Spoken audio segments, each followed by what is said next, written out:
Di sebuah desa kecil di lereng Gunung Wilis, tinggal seorang janda bernama Mbak Sarti. Usianya 40-an, wajahnya pucat dan tirus, seolah setiap hari menanggung beban hidup yang tak pernah mau berhenti menindih. Sejak suaminya meninggal 5 tahun lalu karena kecelakaan di jalan lintas desa, hidup Mbak Sarti berubah jadi perjuangan tanpa akhir. Ia tinggal di rumah reyot beratap seng yang sudah bocor di sana-sini. Dinding bambunya berlubang. Dan di malam hari, suara angin yang berdesir masuk lewat celah-celahnya terdengar seperti bisikan dari dunia lain. Sarti hanya hidup berdua dengan anak semata wayangnya, Rian, bocah laki-laki berumur 9 tahun yang kurus dan pendiam. Kadang, anak itu menangis diam-diam di malam hari, memanggil ayahnya yang sudah tiada. Setiap pagi, Sarti berjalan ke pasar dengan membawa beberapa bungkus nasi uduk dan gorengan buatan tangannya. Tapi dagangannya jarang laku. Orang-orang di pasar sering lebih memilih warung yang lebih bersih dan ramai. Sementara dagangan Sarti, meski murah, sering tersisa dan basi. Rezekiku memang segini, gumamnya setiap kali menatap dagangan yang tak habis. Hidupnya makin sulit sejak harga bahan pokok naik. Ia sempat mencoba jadi buruh cuci di rumah-rumah orang kaya di desa seberang. Tapi tubuhnya tak lagi sekuat dulu. Beberapa kali ia jatuh sakit. Batuknya tak kunjung reda, dan pandangannya sering berkunang kalau terlalu lama di bawah matahari. Suatu malam, saat ia duduk di depan tungku sambil menatap nyala api yang redup, Sarti menangis pelan. Air matanya jatuh di atas piring kosong tempat sisa nasi dingin. Tuhan, sampai kapan aku harus hidup begini? Bisiknya lirih. Namun, di luar rumah, di balik pekarangan yang gelap dan sepi, ada sesuatu yang mendengar keluhannya. Seekor bebek hitam dengan mata merah menyala berdiri di tepi parit. Bulunya basah, tubuhnya tampak gemetar tapi matanya menatap lurus ke arah rumah Sarti. Dari paruhnya yang terbuka, keluar suara serak aneh, seperti orang yang tertawa pelan. Sejak malam itu, hidup Mbak Sarti tak pernah sama lagi. Pagi berikutnya, ia bermimpi aneh. Ada seorang perempuan tua berjubah hitam yang datang padanya sambil membawa panci besar berisi bebek masak bumbu kuning. Wangi masakannya luar biasa, menggoda, dan anehnya, tercium seperti bau darah segar. Perempuan itu berkata pelan, "Kalau kau mau kaya, masaklah seperti ini. Tapi ingat, bumbunya bukan sembarang bumbu." Ketika Sarti terbangun, ia mendapati sesuatu yang mengerikan di depan pintu dapurnya. Seekor bebek hitam mati, dengan darah menetes dan aroma kunyit yang menyengat. Sejak pagi itu, setelah menemukan bebek hitam mati di depan pintu dapurnya, hari-hari Mbak Sarti mulai terasa aneh. Awalnya, ia pikir itu hanya kebetulan, mungkin bebek tetangga yang tersesat dan mati karena racun tikus. Tapi yang membuatnya gelisah adalah aroma yang datang dari bangkai itu, bukan bau busuk seperti bangkai pada umumnya, melainkan wangi kunyit dan serai, seperti masakan bebek bumbu kuning yang baru diangkat dari tungku. Sarti mengubur bebek itu di belakang rumah. Namun, malamnya ia terbangun karena mendengar suara ceplok minyak dari dapur, seperti ada yang sedang menggoreng sesuatu. Ketika ia berjalan pelan ke arah sumber suara, api tungku tiba-tiba menyala sendiri. Dan di atas wajan, ada daging bebek yang sedang mendidih dalam kuah kuning kental. Tidak ada siapapun di sana, tapi aroma masakannya begitu harum, menggoda, membuat air liur menetes tanpa sadar.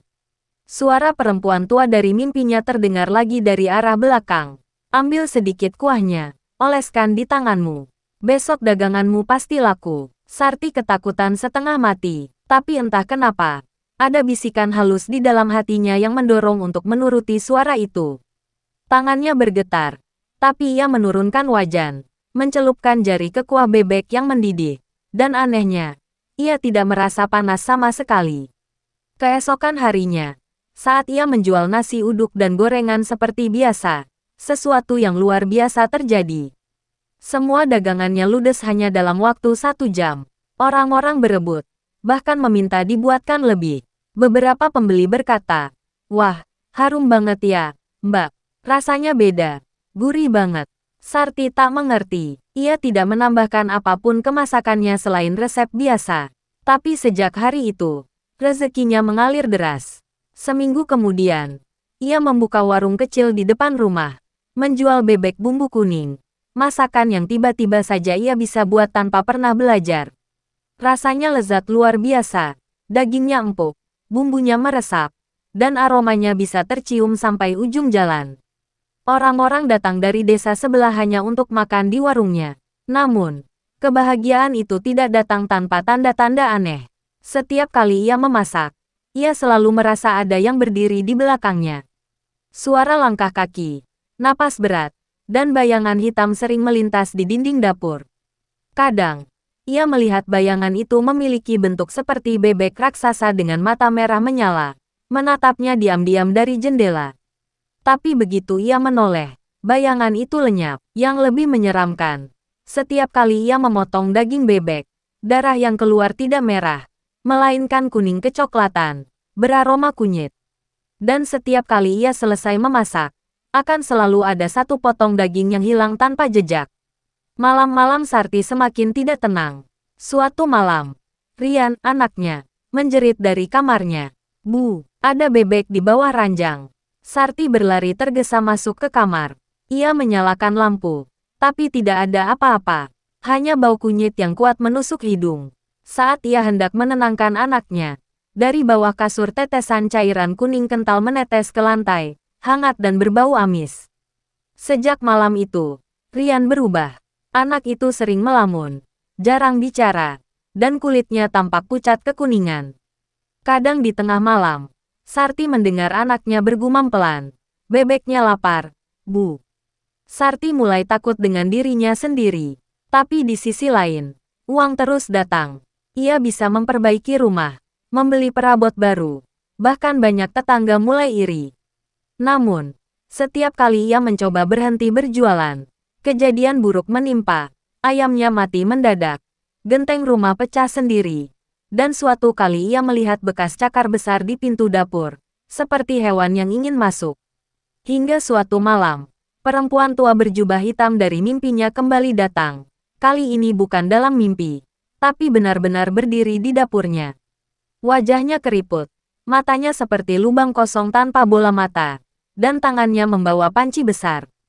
Dari dalamnya tercium aroma bebek bumbu kuning yang sama. Kau sudah merasakannya, kan? Rezeki yang datang tanpa susah payah. Tapi setiap kemewahan harus dibayar. Mulai malam ini, kau tahu apa yang harus dimasak. Sarti gemetar. Bayar dengan apa? Tanyanya pelan. Perempuan itu tersenyum. Senyum lebar yang terlalu lebar untuk wajah manusia. Dengan daging yang segar, dan darah yang masih hangat. Sejak malam itu, suara kokok ayam tak pernah terdengar lagi dari rumah Sarti. Bau masakan dari dapurnya semakin tajam, semakin harum, tapi juga membuat beberapa orang yang lewat merasa mual dan pusing. Beberapa warga mulai curiga, dan ketika seorang anak kecil di desa sebelah tiba-tiba hilang tanpa jejak, kecurigaan itu mengarah pada satu rumah.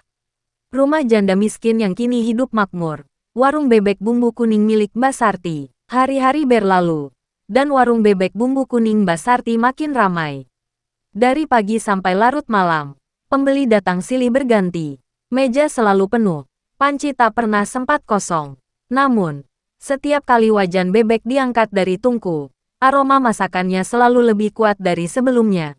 Bukan sekadar wangi bumbu, tapi campuran yang aneh, gurih, manis, dan samar-samar seperti bau anyir darah manusia. Tetangga depan rumahnya, Bu Wati, pernah berkata, masakanmu enak sekali, Mbak, tapi kok kadang ada bau aneh ya, kayak bau obat mayat. Sarti hanya tersenyum, bibirnya kering, matanya lelah, tapi di wajahnya ada sesuatu yang berubah. Wajah yang dulu selalu sedih, kini seperti tanpa emosi, datar, kosong, dan dingin.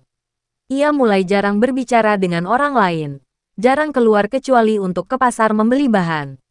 Bahkan, Rian, anaknya, sering terlihat tidur di dapur bersama tumpukan panci dan ember berisi air kuning pekat. Malam-malam di rumah itu kini tak pernah benar-benar sepi. Kadang terdengar suara bebek berkotek dari dalam sumur belakang. Kadang terdengar tawa perempuan tua dari arah tungku, padahal api sudah padam.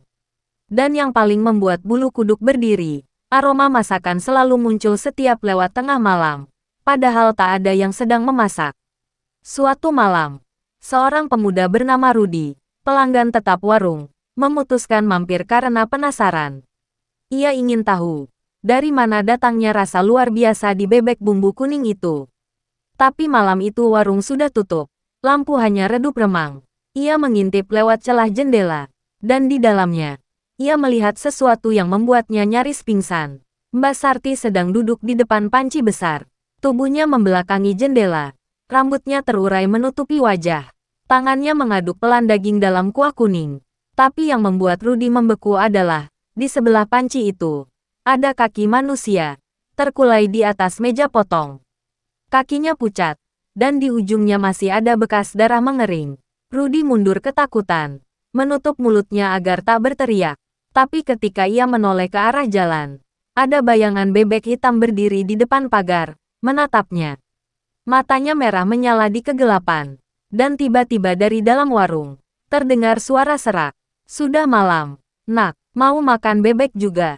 Rudy lari terbirit-birit, tak pernah kembali ke warung itu lagi.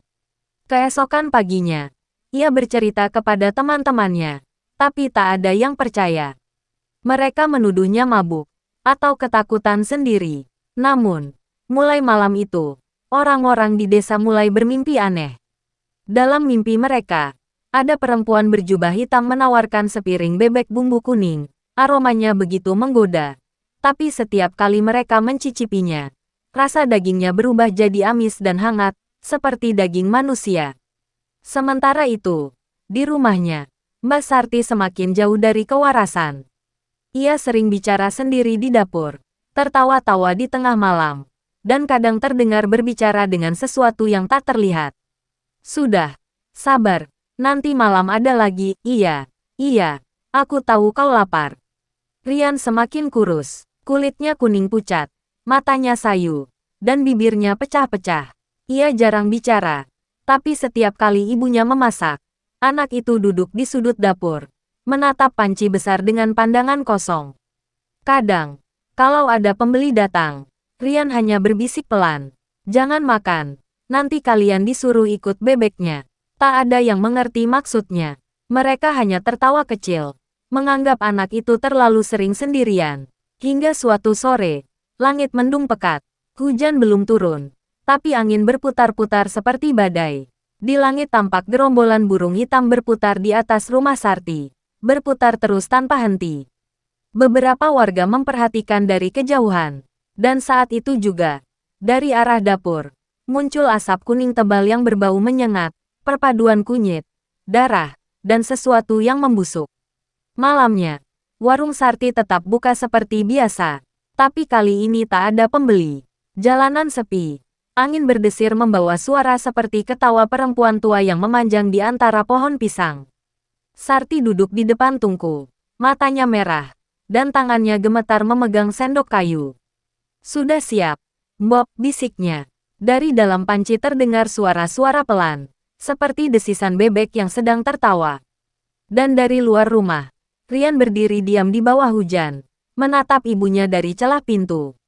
Air matanya bercampur dengan air hujan, dan suaranya lirih, nyaris tak terdengar. "Ibu, itu bukan bebek lagi." Malam itu, desa Kedung Jati diterpa hujan deras. Petir menyambar-nyambar di langit, dan tanah becek menelan suara langkah siapapun yang nekat keluar rumah. Namun dari satu sudut desa, cahaya kuning samar tetap menyala. Dari warung Mbak Sarti, yang anehnya tetap buka di tengah badai. Warga sebenarnya sudah lama curiga. Sudah 3 orang hilang dalam 2 minggu terakhir. Seorang bocah, penjual keliling, dan kuli pasar. Tak satu pun ditemukan. Satu-satunya yang mereka tahu, malam sebelum menghilang, ketiganya terlihat makan di warung bebek bumbu kuning itu. Ketua RT bersama beberapa pemuda akhirnya sepakat mendatangi rumah Sarti malam itu. Mereka membawa senter, tongkat, dan rasa takut yang tak bisa disembunyikan. Ketika mereka sampai di depan warung, hujan tiba-tiba berhenti, angin mati, tapi udara terasa berat, seperti ada sesuatu yang mengintai dari balik gelap. Pintu warung setengah terbuka, dari dalam keluar aroma yang luar biasa kuat, wangi kunyit, serai, dan sesuatu yang busuk. amis, dan menusuk hidung. Bu Sarti, panggil ketua RT pelan. Tak ada jawaban, hanya suara adukan kayu dari arah dapur. Pelan, teratur, seperti seseorang sedang memasak sesuatu dengan tenang. Mereka masuk perlahan, di ruang makan. Semua meja kosong, tapi di atas tiap meja ada sepiring bebek bumbu kuning yang masih hangat, seolah baru saja disajikan. Kuahnya mengilap, warnanya kuning pekat, tapi di permukaannya mengambang rambut hitam yang halus. Dari arah dapur, terdengar suara perempuan melantunkan sesuatu dengan nada lirih, seperti doa dalam bahasa yang tak dimengerti. Senter mereka bergetar di tangan. Saat mereka membuka tirai dapur, apa yang mereka lihat membuat beberapa orang langsung muntah. Di dapur itu, Mbak Sarti berdiri dengan tubuh basah kuyup. Rambutnya terurai menutupi wajah. Tangannya memegang sendok besar. Di depannya panci raksasa mendidih dengan kuah kuning kental. Namun yang mengambang di dalamnya bukan daging bebek, melainkan potongan tubuh manusia, tangan, kaki, dan potongan kepala yang matanya masih terbuka. Dan di sebelah panci, Rian duduk di lantai, matanya kosong, tubuhnya gemetar, sambil memeluk kepala ayam yang sudah busuk. Ketua RT berteriak, "Astagfirullah, kau sudah gila, Sarti, ini apa?" Tapi sebelum ada yang sempat mendekat, Sarti berbalik perlahan. Wajahnya penuh bercak kuning dan darah. Matanya hitam legam. Tidak ada putihnya sama sekali. Suaranya berat, serak, dan bukan lagi suara manusia. "Aku cuma memberi makan. Mereka lapar." Saat ia berbicara, dari dinding dapur muncul bayangan besar berbentuk bebek hitam, tinggi 2 meter. Bulunya basah, matanya merah membara. Paruhnya terbuka, meneteskan cairan kuning kental seperti minyak panas. Bayangan itu melangkah keluar dari dinding. Nyata, hidup. Jeritan pecah di seluruh rumah. Salah satu pemuda mencoba melarikan diri, tapi pintu depan tertutup sendiri dengan hentakan keras. Bebek itu mengeluarkan suara tawa rendah, seperti orang menahan batuk. Janji belum lunas, darah belum cukup. Dalam hitungan detik, lampu padam. Gelap total, hanya aroma bebek bumbu kuning yang semakin kuat, bercampur bau daging terbakar. Satu persatu, suara jeritan berubah menjadi rengekan, lalu hening. Ketika fajar datang, warung itu terbakar habis. Api menjilat sampai atapnya ambruk. Warga yang datang hanya menemukan abu hitam. Dan di tengah abu itu, panci besi besar, masih utuh, berisi cairan kuning yang mengeras seperti lilin. Di dasar panci itu ada bekas tangan manusia, seolah seseorang mencoba keluar tapi gagal. Rian tidak pernah ditemukan. Beberapa warga bersumpah melihatnya berjalan di tepi sungai beberapa hari setelah kejadian. Tanpa alas kaki, bajunya lusuh, matanya kosong. Ia membawa seekor bebek kecil berwarna hitam dalam pelukannya, sambil bernyanyi pelan. "Bebek lapar, bebek haus, bumbu kuning dari darahmu." Sejak saat itu, tak ada lagi yang berani membuka warung di desa Kedung Jati. Namun, kadang di malam-malam hujan, aroma kunyit dan serai kembali tercium dari reruntuhan bekas warung itu. Beberapa orang yang melintas mengaku mendengar suara perempuan memanggil dari dalam kabut. "Mampir, nak, cobain bebek bumbu kuningku." Dan ketika mereka menoleh, di antara kabut, terlihat seekor bebek hitam menatap dari bawah meja yang sudah hangus. Kini, kisah pesugihan bebek bumbu kuning menjadi legenda gelap di desa itu. Orang-orang percaya, siapapun yang memasak dengan niat tamak dan iri, bisa saja dipanggil oleh roh bebek hitam, makhluk yang dulu menjadi penawar kesengsaraan Mbak Sarti. Konon, jika kau mencium bau kunyit dan serai di malam hari padahal tak ada orang memasak, jangan menoleh ke arah asal baunya. Karena bisa jadi, Mbak Sarti sedang memasak untukmu.